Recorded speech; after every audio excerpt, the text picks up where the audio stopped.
President Trump presented a vision for America's future that challenges the current trajectory of leftist policies.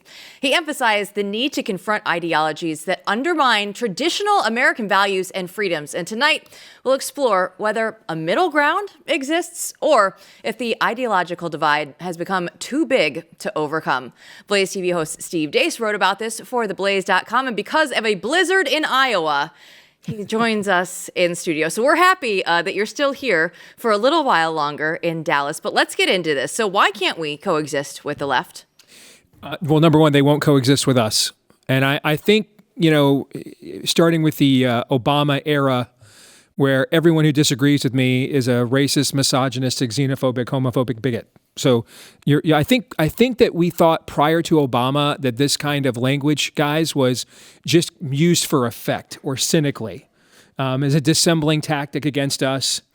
And maybe that was actually true. But I think since Obama, you are seeing now that they're sincere in this. It's not just a labeling tactic. It's meant as an argumentation tactic. You try to lower your opponent to the lowest common denominator, and you do those kinds of things to people when you're not interested in sharing or affirming anything they believe or finding any form of compromise, but when you want to outright defeat it. And I think for a long time we didn't want to admit this on the right. I think, frankly, for a long time I suspected it, and even after doing about 40 appearances on MSNBC, I saw that kind of feedback all the time. But I also didn't want to admit it myself because it would mean that politics in America has become a zero-sum game. And the minute it becomes a zero-sum game, now you're talking about cold Civil War kind of stuff. And you're talking about, like I'd like to describe it, a worldview steel cage match where two worldviews enter and only one is coming out. And there's only going to be one winner.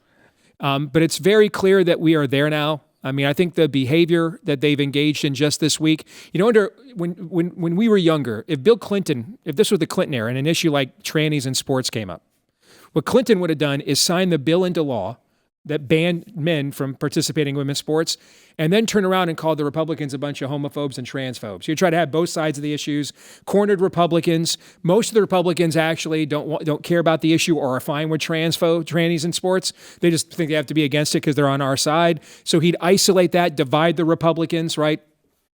We're not in that era now.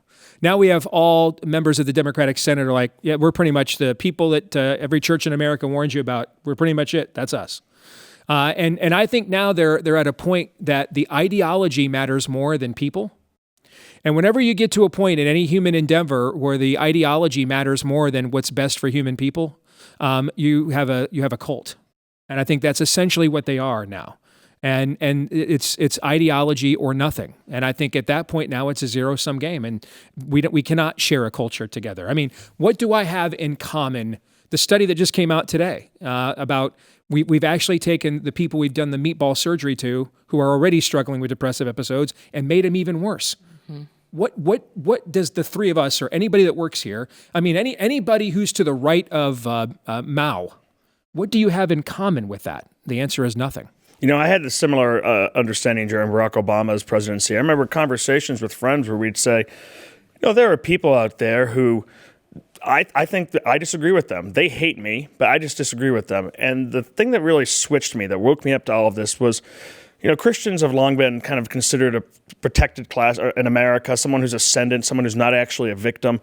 But during the ISIS attacks, when they were literally crucifying Christians, burning down churches, steamrolling them, cutting their heads off while they professed their faith in God, this was as good an example as you can get outside the book of the saints of actual Christian persecution happening right now. And Barack Obama went to the prayer breakfast, and he told them to get off their high horse about gay rights and gay marriage. Mm-hmm. That was his message to people who were being crucified.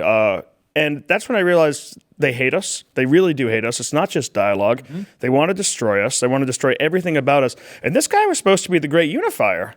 This was supposed to be someone who would bring us all together, who would heal the racial sins of America's past and make it a great place. And he did the opposite. Mm-hmm. But he at least had the charisma and the ability as a leader to hold this disparate coalition of literally non-Americans, with transgender, with criminal rights advocates, pull them all together and make them into a workable political coalition. And when he was gone, the 70 and 80-year-olds who were just white-knuckle gripping onto their power couldn't do it. Yep. They couldn't make their Congress shut up and not scream at the president on Tuesday. And now they're not in charge. The lunatics run the asylum, and they hate us. He's exactly right. I think that's brilliant analysis, Chris. I think you can see in how David Axelrod behaved on some clips on CNN, which I don't watch. I just saw them on social media. So just wanted to make everybody, I'm not watching. Okay, but I did see this stuff on social media. And keep in mind now, he's the Karl Rove of the era you're talking about. He essentially was the architect of Obama's ascendancy. So let's make no mistake. It's not like he actually thinks that they need to move to the center on any of these issues. What he's concerned about is that the level of behavior they engaged in at the speech Tuesday night rips the fig leaf right off of their nakedness. It's all out in the open now. Everybody, like if you're a drywaller, if you're a roofer, if you're a ready-mix driver, you're a plumber, you work in retail, right? And you watch that, and you watch them not even stand and applaud a black kid, by the way, that's overcome brain surgery and brain cancer, and you're looking at, and the only time they applaud was for a foreign country. And you're looking at this and you're thinking, what do I have in common with these people? Right now, the Democratic Party is in a place, and this is what Axelrod's freaked out about. Without that external packaging that you referred to, Chris, the deal basically they're offering the American people is, unless you are a fan of The View or MSNBC, we've got nothing for you.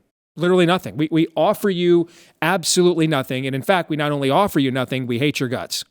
And what we saw in a couple of states where Republican governors were able to get power. In my home state of Iowa, Kim Reynolds was selected, got into the office because Terry Branstad got an appointment.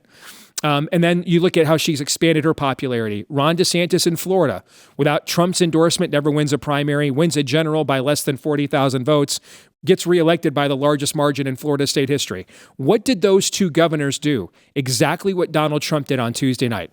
They took, when we were growing up, this Overton window here where elections were pretty much decided left of center, right of center for basically 40 or 50 years. And when one side's economic scheme went too far overboard, there would be a correction post-Hoover, correction to the left to FDR, post-Carter, correction to the right to Reagan. But other than that, elections were pretty much decided here. And, Trump is of this era. He grew up in this era. You could take parts of Trump's speech Tuesday night. Bill Clinton could have said that in 1995. All right, Jimmy Carter could have said that in 1977. Gerald Ford could have said that in 1975. Richard Nixon could have said that in 1973. Ronald Reagan could have said that in 1984. It's kind of an amalgamation. It was a greatest hits album of essentially the values of his era. And he said, and Trump said, you know what? I would like to have this entire mainstream. I want it all to myself. Now you would expect the Democrats to fight him for this. Instead, they said, it's yours. We don't want it.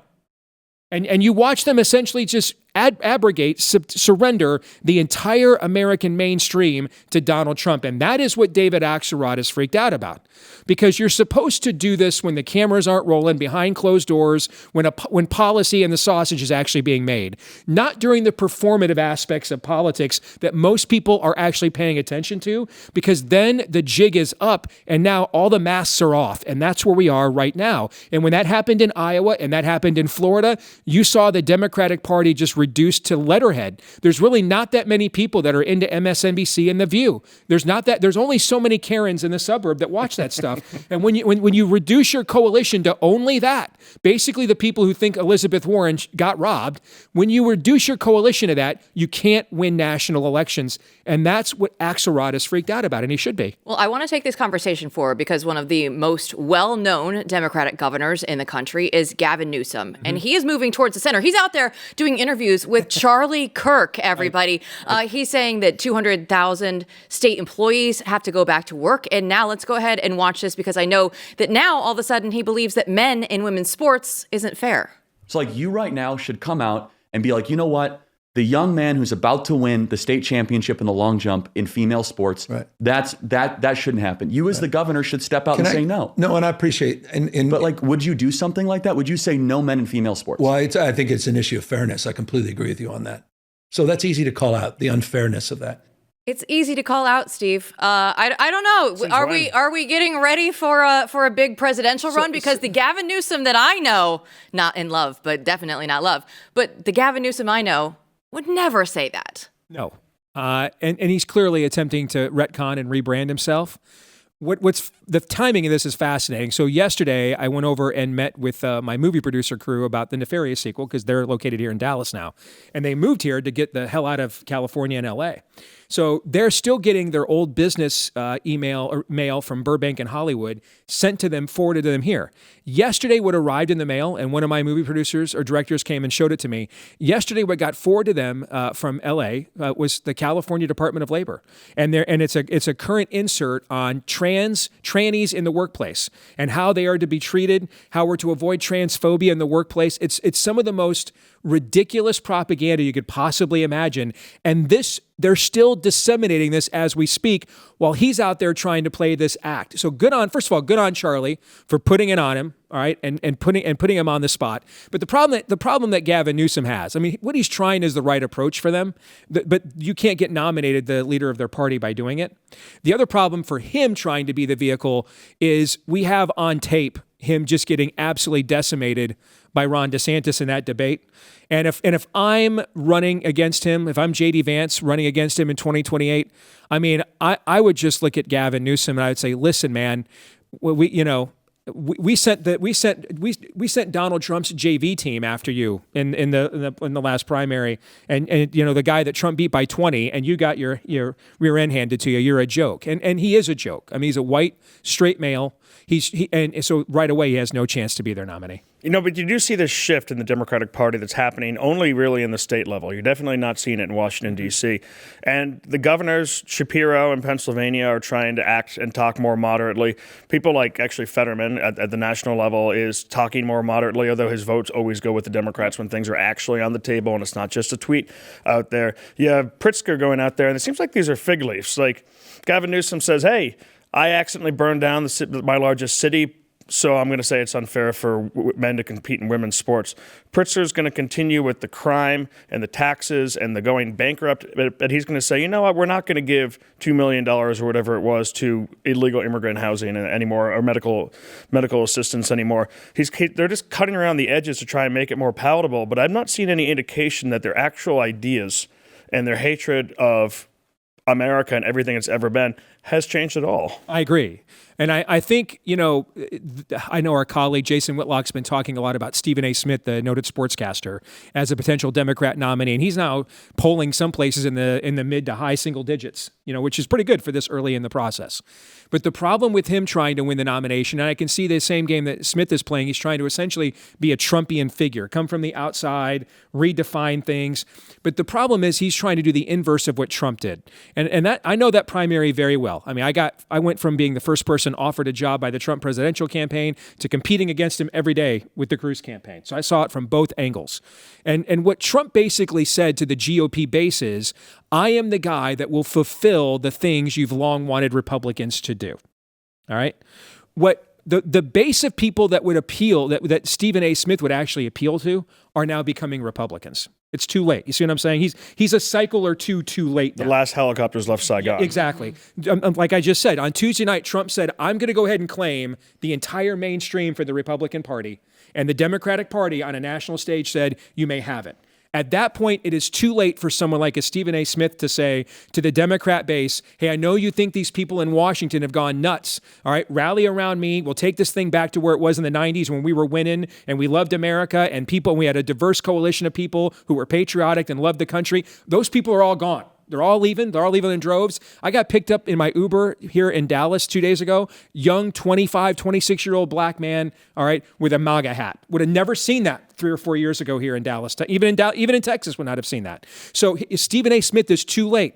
The Democrat Party he's trying to say, I'm going to deliver for, they're now all becoming Republicans, which will lead to different kind of fights like what you see, Chris, when they actually get together in Washington. And now you got this wide coalition. How do they govern, right, when they have a lot of different issue priorities? But from a political standpoint, it's too late for someone like Stephen A. Smith to mainstream the Democratic Party. The Harpies on The View that he went and spoke to the other day, they are the Democratic Party base now. It's not Stephen A. Smith. Before we let you go, Representative Jasmine Crockett, she's here in Dallas. We're less than thrilled that she's representing us here in Texas, but let's go ahead and listen to the wild claim that she made about Donald Trump. And as they have decided to go after immigrants and these and things like that, and they've said, oh, they taking your black jobs. They taking your black jobs. Not really. They are obviously jobs that they want us to go back to, such as work in the fields, all right?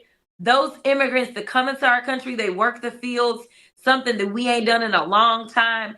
And clearly, he is trying to make us go back to the fields.